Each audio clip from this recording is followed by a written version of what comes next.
Because we see that there were flaws in the editing. We do have earlier transcripts that show us what happened.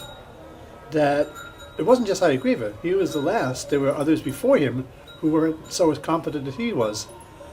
And the early editors, the early transcribers, the one who typed Prabhupada's dictations, didn't understand any Sanskrit. And they sometimes tried to write something down for Sanskrit, some gibberish, or sometimes they just left the spaces blank.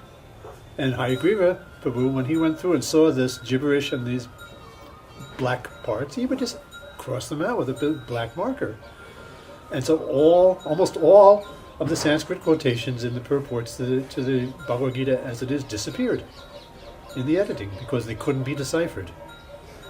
Later on, when we learned a little Sanskrit, and we could read the commentaries that are available, we could reconstruct that very easily.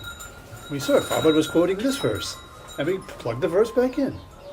That's just restoring what Prabhupada dictated, what he wanted to be in his book. But the editors and the transcribers and the editors couldn't catch it.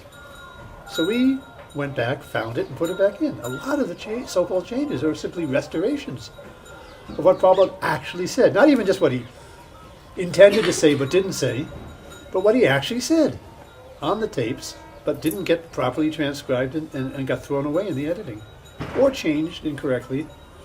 A lot of it is reconstructive work, putting it back to the real original. The original is what comes out of Prabhupada's mouth, not what was published. That's a later stage. It gets transcribed, it gets edited again, gets proofread, and then it gets published. So where's the original? The original is what came out of Prabhupada's mouth.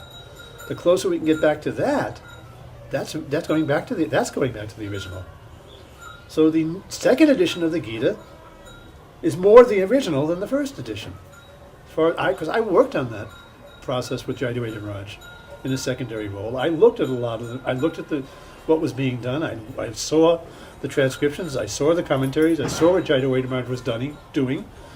And it was very clearly to me a work of reconstruction, not of creative deviation and introducing changes. It was undoing wrong changes.